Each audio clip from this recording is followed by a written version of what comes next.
Hello, my name is Norman Valdez and I welcome you to another episode of the BrainTrainr Social Impact Podcast.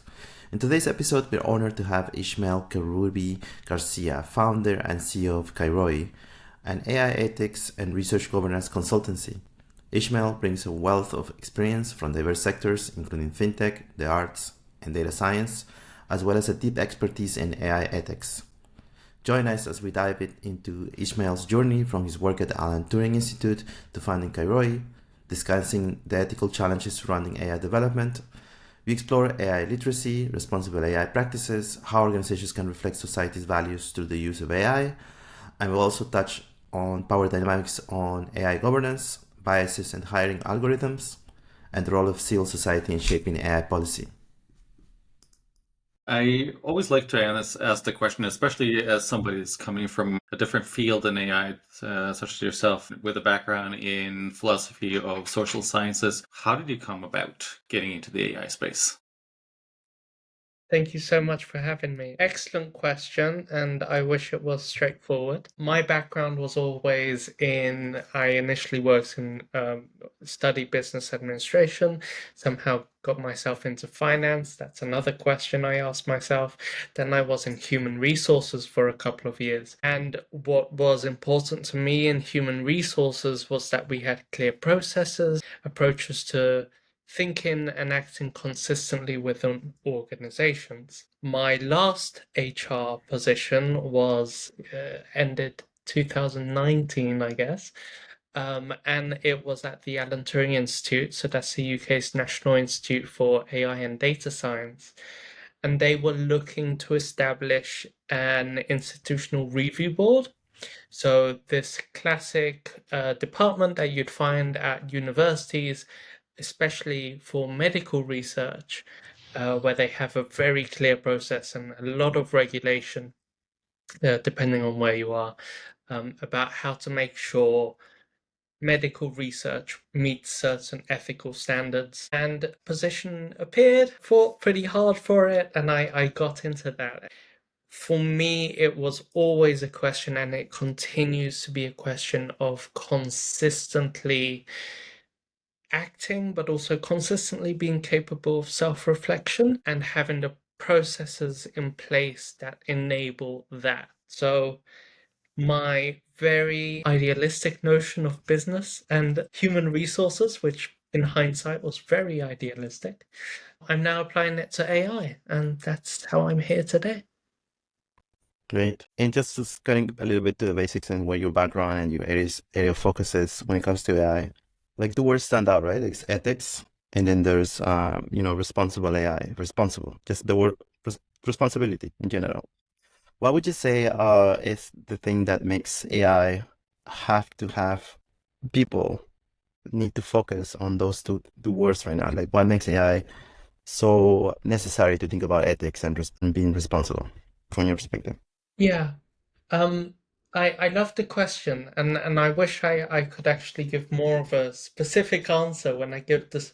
I ask myself the same question. I think if we look historically at innovation, if we just look at vehicles, right, driving, which we've been doing for about 100 years now, I'm again not a historian of legalese, but if we go back, the cars probably came before the regulation. We realized we needed regulation, and right now, if you drive, there are lots of rules, and also vehicles themselves are built according to really strict standards. I think it's similar with artificial intelligence. I think the misconception is that artificial intelligence is just another tool that anyone can use, and we don't need to have an ethics of I don't know, the internet, which we do. We have rules. We know when we go into the workplace, we have policies about how to use the internet at work, how to even connect to Wi-Fi when it's a public network. So with artificial intelligence, let's have the same. Let's think responsibly, be a bit more thoughtful about how we design, develop, deploy, and use artificial intelligence tools. Yeah, so I don't think ethics and responsibility is that different for a technology. I think what's What's different is that we've been very quick to say, okay, there's a new tool in town. Let's look for the ethics and the responsibility to make sure we use it right. Again, I don't know if we were quicker with cars or, yeah. In regards to a lot of the work that you've done, especially through We and AI, is really to how do we enhance AI literacy and through that reach a diversity in voices and so forth. How can we improve AI literacy to ensure that focus on civil society, but also the public at large can engage meaningfully with AI, which is right now a space that's fairly exclusive. Development and deployment of AI is very exclusive. It's a fairly small and concentrated field in terms of the people developing it. But I know that you really take care in defining and communicating the right language. How do we ensure that as part of the literacy? Yeah. So it's and so We and AI is a UK-based charity led by Tanya Duarte, and the goal there is to enable social inclusion through AI literacy, through more greater understanding and potential engagement with AI policy, which, as you say, Alex, is otherwise a very narrow and self-absorbed field of practice. And the question of how do we promote that AI literacy, part of the challenge is that a lot of the information at the moment comes out of those elite small circles. So it's the Googles and the Apples and the Metas and the Amazons of the world who are saying what AI is, given the terminology around AI, and that very often, obviously, they're for-profit organizations. They are selling these things, so there's a marketing element to that. And accuracy and insightfulness don't need to go hand in hand with communications about AI. So the challenge we see ourselves at We and AI is ensuring that the language, the imagery, the metaphors used when we talk about AI are useful. I usually speak about AI going through, at a very high level, going through a history of from prehistoric times nearly to like the 1950s. We would talk about imbuing life into artifacts. There's plenty of mythology about that, from Golem to Frankenstein and through so many other things. We've always been doing that. What happened in the phase is that someone said, oh, let's call this artificial intelligence. That was that. I never remember their names. If either of you want to remind the listener of the names, please go ahead. But 1950s, they say, right, artificial intelligence is going to be the term for a whole scientific field that will create these computers that are capable of things at human levels and beyond. But even once we turned it into a science, we still have these images from mythology, from fiction, that are so much easier to tap into than, yes, we're talking about a convolutional neural network in which the data goes in this way and is analyzed according to the different weights between different layers and blah, blah, blah. That's a lot harder to understand than, yes, Terminator came from the future to make sure that they didn't build whatever, right? The stories of the Terminator, iRobot, and so on are the fictions and the stories we turn to when we talk about AI. They're just easier, they're more, we all, most people know what Terminator is, but very few know what the weights in a statistical model are. So literacy is about challenging that. It's about giving people the tools to talk about AI in a meaningful and accurate way. But I might not have answered the question. I think, yeah, you get a very good perspective. And just following on that, as well as You were saying earlier about the example you gave with the car, and I asked you about like ethics and being responsible. There's a concept in AI space called alignment theory that it has been very well discussed. It's been the source of drama and like OpenAI and people leaving OpenAI for Anthropic because they were not in agreement. And there's talk about even new models that are going to be surfacing probably in the fall, most likely. Strawberry, and then I think like this week talk about Orion. Can you speak about a little bit about just within the context of when these models or this technology starts to become more intertwined within the spheres of government and perhaps even military applications and all of that?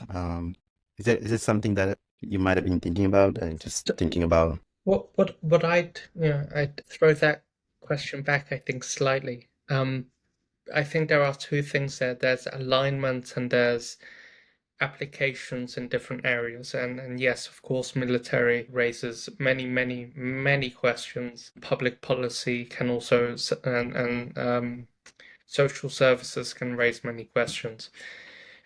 But the question of alignment, from what I understand, has historically been a question of alignment to what?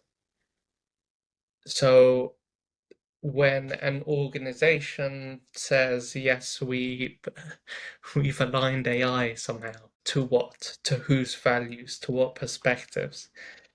That to me is a bit of a rabbit hole that distracts us from being able to actually do things in a better way. Do you have, I guess, with all those cool examples you're giving me, is there a notion of alignment that I might be missing there? Yeah, just on the smaller scale, some of the stuff that I've been hearing when you apply the models to, for example, aid in the process of doing hiring, when you include them in the process of like application tracking systems, I think there's already been signs of biases when it comes to, how does the model prefer one gender over another, for example, and things like that. That's on the smaller scale, and for the larger scale, it's like what I told you, it's like the military applications are No. scary. Yeah, so of course there are tools and they're always going to have biases. That part of it is statistically explainable and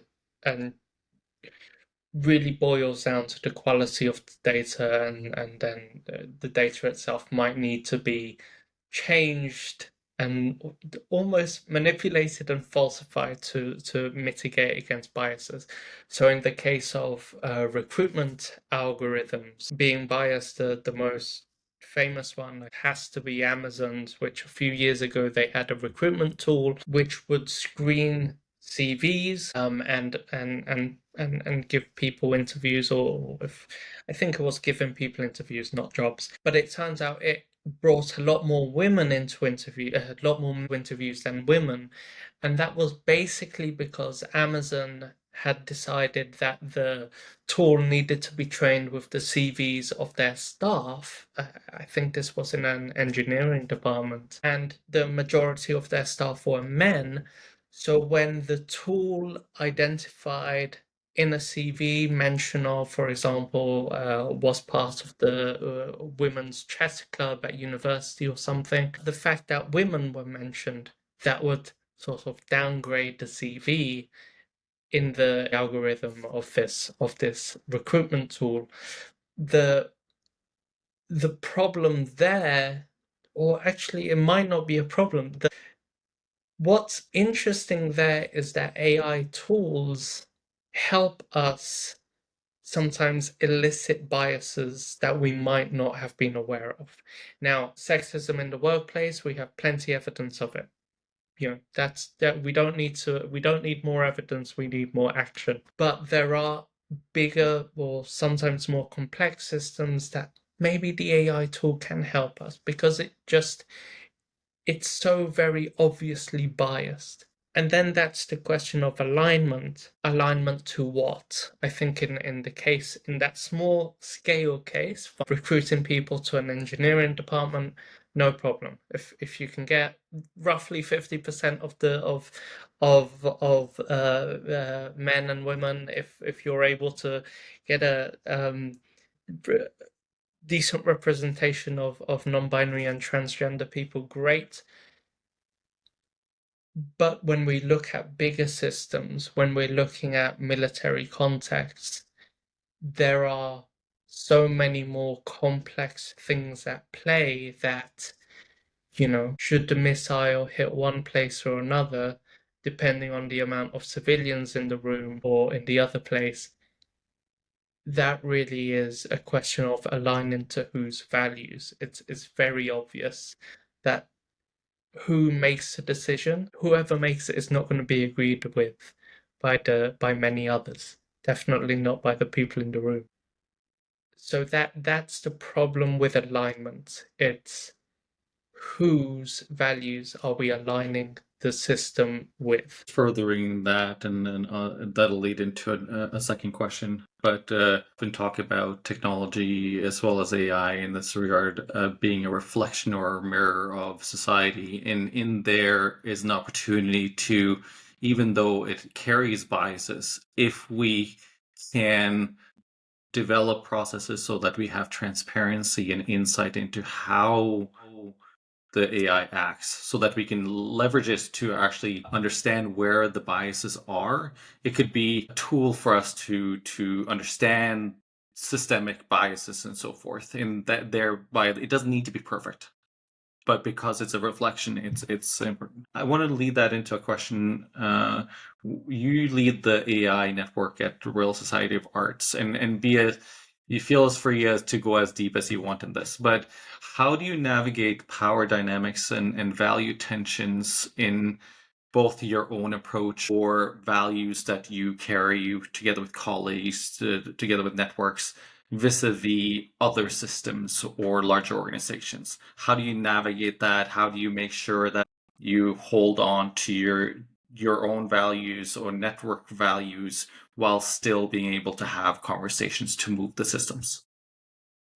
Yeah, and the thing with responsible AI, when you really dig into it, and drawing for a moment on the fact that yes, it is a mirror on society and it does elicit the biases that there are in the systems. Responsible AI or AI ethics is very often about ethics, just ethics. And ethics, just ethics, is usually or very often lacking in business as usual, in organizations that have been doing things in the same way for a few years and just haven't aged very well with the rest of society. So what I find when doing AI ethics, I'm very happy to push not values, but a thoughtful approach to the things we do. And I think that's been one way around it. So the Responsible AI Network at the Royal Society of Arts does not subscribe. Alex, if you disagree with this, that'll be great to hear right now, live on the podcast. We do not subscribe to 4 principles, and the principles are what must always be followed, because that's where value tensions happen. If we say accuracy of an AI model is really important and privacy is really important, and the two are in tension, if you have to get more accuracy, you need more data, and you need to step more onto people's private lives, that tension is not one that you should be imposing on others. What I've found is that the Responsible AI Network and everything else I do can get away with raising these difficult questions by saying what matters is that you have a capacity to reflect and the time to think and the tools to critically evaluate. Now, you might care more or less about privacy, you might care more or less about inequality, injustice, whatever. Of course, I will always say, let's not do the injustice. Like that might not be great. But for me, I can navigate some of the tricky conversations by saying, right, what matters is that right now, very podcast, it's very call, it's very conversation, is a space for reflection. What the conclusions are, I might not love them, but at least we had a time to have a dialogue and a conversation and think together. And yeah, I think that framing has got me through some tricky moments. Yeah. Yeah, so kind of following on this, something that I sometimes ask people when I talk about the innovations around AI. It seems like it's very like, US centric. If you just think about like the major companies like Google, OpenAI, Anthropic, Grok, which is Tesla, and they all just gonna come. They'll just, as I was saying, and you were talking about like whose values when you're talking about alignment, right? But just like in terms of like within what other countries, even including Canada, which you might say is very similar to the United States, so it's like, but there are still differences, right? Like, and even if you start to go from country to country or organization to organizations, different organizations also have different values within themselves. And just for instance, some of them would be very, very in agreement of like, oh, we can just be fully remote if you wanted to. And others were like, no, people need to work 3 times a week in an office. But that's how they see, what is productivity. What are some of the, if you have any thoughts on all of these things and power dynamics and just the differences of values that exist between organizations? I think it's important to reflect on that, and and there's been this move, right? We had during there are so many memes these days, or so many silly little reels and videos on Instagram. That's where I spend my time when I need to really disconnect. Of people saying, "Oh yeah, back during the pandemic, everyone was like, great, let's all work from home. You need to work from home for your safety, for the safety of your loved ones, for everyone's safety. Work from home." Great. Turns out productivity was up during the pandemic. Okay, amazing. Not only that, but you looked outside, at least in London. I was in England back then, and there were conversations about you could see the greenery, you could see the animals, the natural ecosystems were gaining from the fact that there were less cars outside, there were less people outside, right? We accomplished so much, and this is tragic. We did accomplish so much during the global pandemic. And then now we're in this place where no, everyone needs to go back to the office. That's part of the reason why I started Cairo. I think secretly deep inside, I wanted to work from home. And then you had, was it last week or the week before, Eric Schmidt, former CEO of Google, coming around. And I love that someone had to secretly record him saying, working from home is deeply unproductive and so on. I established a whole department of responsible AI at the Turing from home, but I guess Eric gets a bit distracted by the cat or whatever. He might struggle. So for me, the question about different organizations having different values is important. But I would go back to what I said before. My role is very often convincing organizations that you need the space to be able to even elicit those tensions, elicit those different perspectives. And, the first tensions and perspectives that I will always find, and that anyone with a businessy organization mindset is going to find, is different versions about, in this case, AI from the C-suite and from the, underground workers doing the day-to-day job. Right now, there's this interesting trend of people finding it to actually be really unproductive. They're spending more time trying to solve the mistakes that the AI tools generate rather than getting on with their jobs. So, but meanwhile, the C-suite is apparently endlessly excited by AI.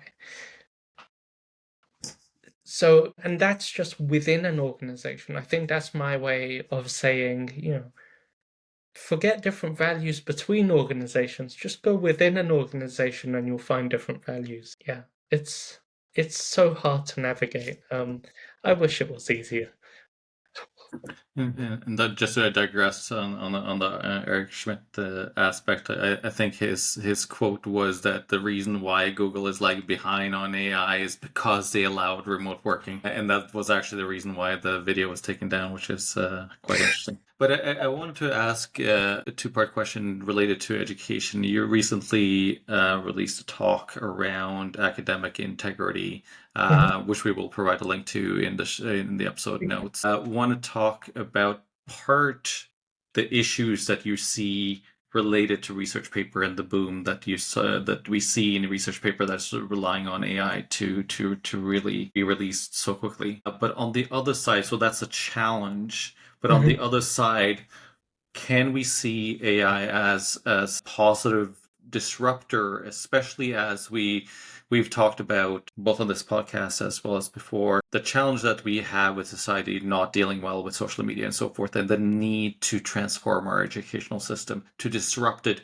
to evoke more focus on critical thinking, creativity, curiosity. So those two really aspects of education. So I'd focus just a bit more, just focus on the research integrity aspect. That's what the talk was on about. So I'm going to be more research focused than education focused.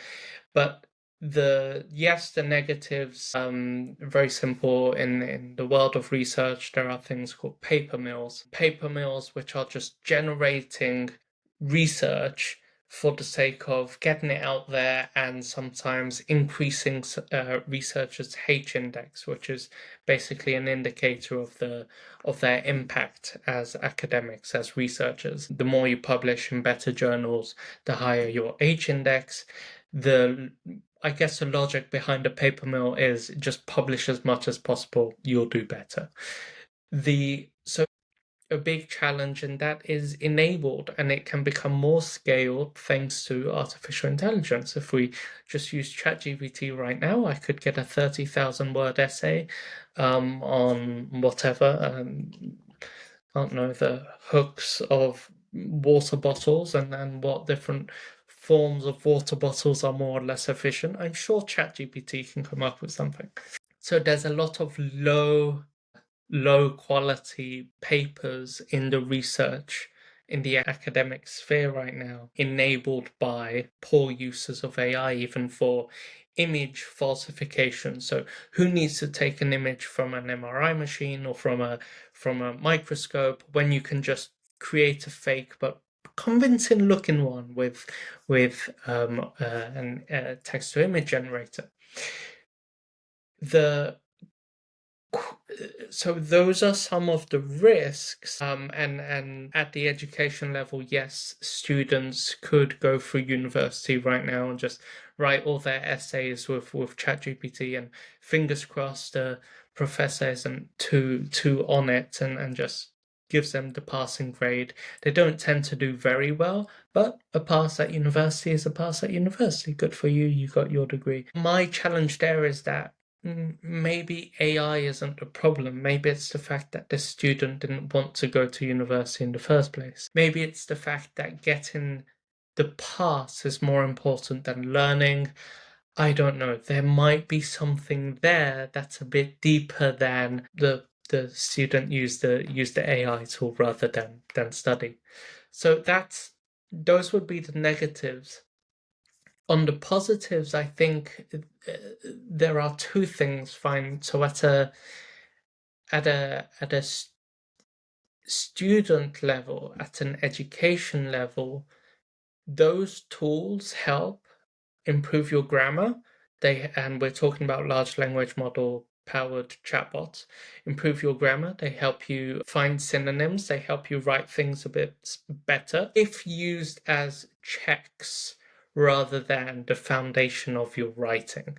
If you write an essay and ask or prompt it for feedback, great. That's a positive use case. It can also help if, I think in Canada, we potentially have this where English is your second language. So why not just use the AI tool to polish the English, I guess the French sometimes. And then the other positive thing, this is at a research academic research level, and I haven't actually found cases of this.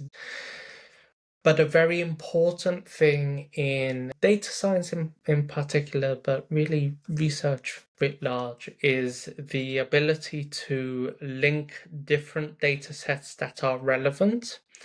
As data are currently put into data sets, they very often lack openness, or what we might call findability, accessibility, interoperability, and reusability. So these are called the FAIR principles. And when data aren't fair, when they're not made openly available, when they don't have the correct metadata, they can't be used by other researchers in the same field. They can't be used by other researchers interested in your research.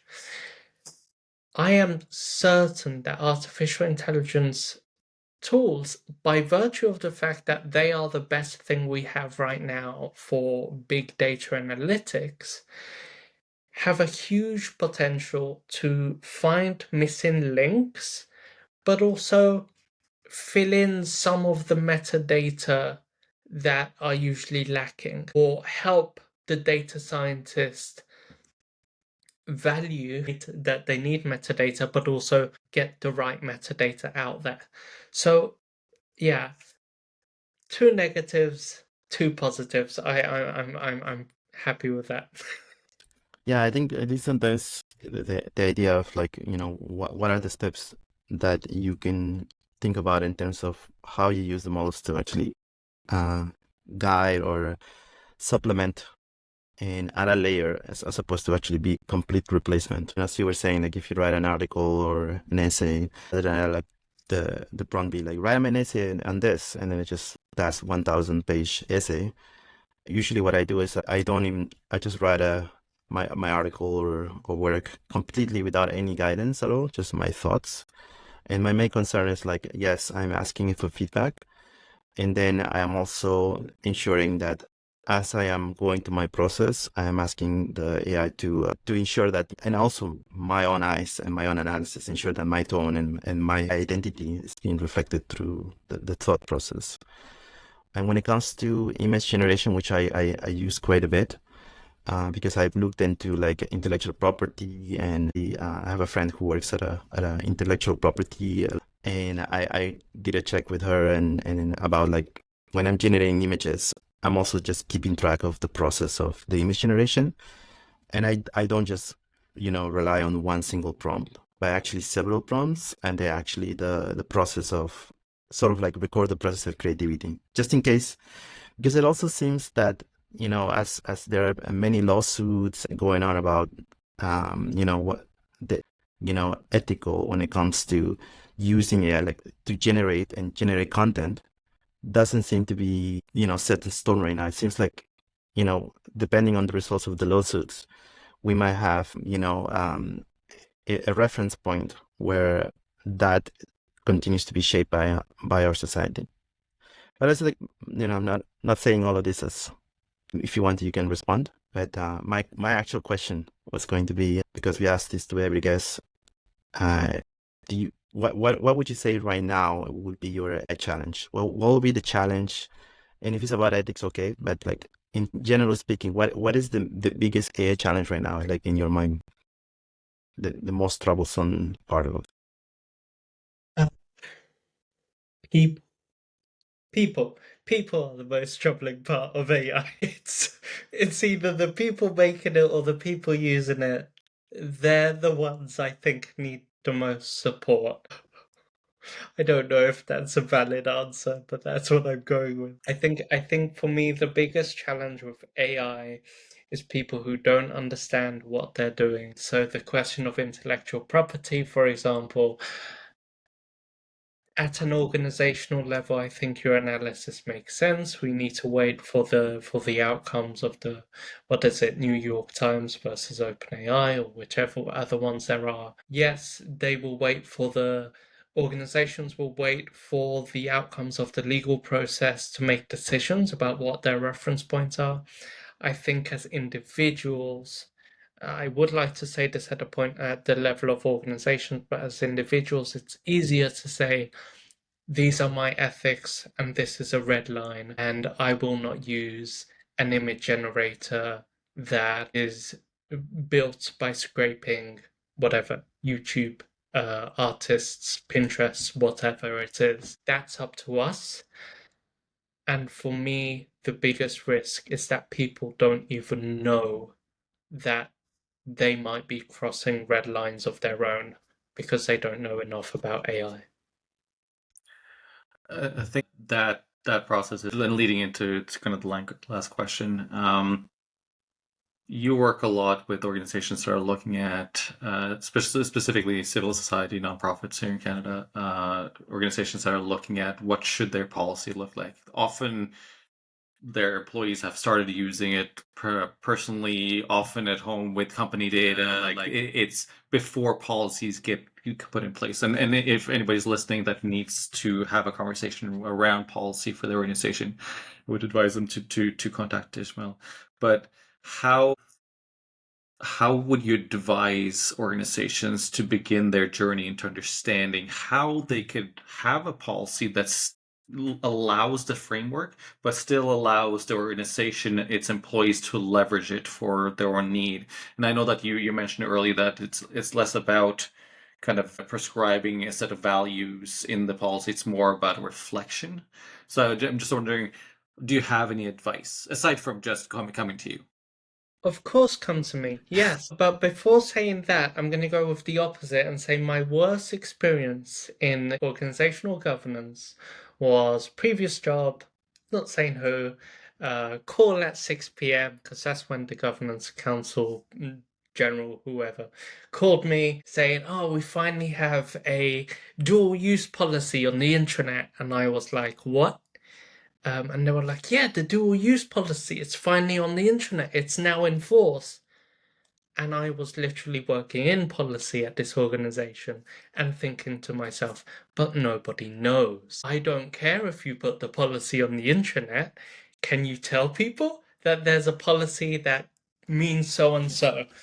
So my challenge to policy qua policy is it needs to be framed and somehow covered in layers of training and communication with your teams. So for me, devising proper AI policy at an organization will involve speaking with people at different levels and through different departments of that organization, understanding whether they already have use cases they're interested in, taking note of these, and ultimately, yes, coming up with a policy, but a policy people have actually bought into. Policy there's a template policy from Kairoy Online, and it simply sets out a bit of an introduction into what large language model based chatbots are. It sets out some positive use cases. So like I said before, yes, helping you check your spelling, look for synonyms if you don't want to use Google for that for some reason. And then some, well, kind of red lines, some prohibited use cases. Do not, under any circumstance, copy paste data or a contract or anything from your organization, which is proprietary, into that chatbot. There were early cases. Samsung was the most famous one. I think it was early 2023. Engineers at Samsung copy and pasted and checked their proprietary code or snippets of the proprietary code using ChatGPT. Now, here's the thing. We know how to use Facebook. We know that we shouldn't be pasting proprietary code or business contracts into Facebook and sharing it out with the public. Let's treat ChatGPT in the same way. Let's treat Claude in the same way, and so on. So positive use cases, negative use cases, and then some series of considerations. ChatGPT or Claude or whatever is not a human, it is a tool, for example. And then organization-specific considerations that you can learn by having those conversations across departments. The HR team might have very different perspectives on it compared to the marketing team, and so on and so forth. One really positive way that was it was thrown to me quite a while ago, but just to see these chatbots as a way of getting over that very intimidating blank page, right? That blank page we all start with on Word or Google Docs or whatever, that we just can't get the first few paragraphs out. Use that tool, brainstorm with it, use it to spark a bit of creativity if you're not in the mood, if it's not a great day and you need to get some writing done, great. But then have all those considerations in mind. You always need to double check the data that comes out of it. You always need to give it your own spin. These tools are for enhancing your capabilities, not replacing you. If I was confident enough, I would want every conversation with me about AI to end up with you feeling that your value is much greater than the AI tool you're using. I think that's important. Yeah, and then just as a reflection in terms of coming from a text stewardship side, it's less about having a terms of reference for your website, which often policies almost looked at like it's set it and forget it, and being more intentional about it, almost like a theory of change that you need to continue coming back to as technology changes and really reflecting upon. So, thank you. Yes, we come to an end. We come to the end of this episode. I want to thank you again, Ishmael, for joining us to have this great conversation, and we could just keep going talking about. There's so much to talk about when it comes to ethics. What is right and what is wrong, what is strategy, etc. But yeah, anything you would like to share with the audience that we may not have asked, aside from just like if you have any need for guidance on policy and AI, they can come to you. But is there anything else that you would like to say or share? You're more important than AI. Fine. That's my message. Okay. Okay. Well, thank you again. Yes, for the audience, thank you for listening. I will share more about Ishmael and in the description links. And yes, share and follow us and subscribe to our channels. Till next time. Thank you.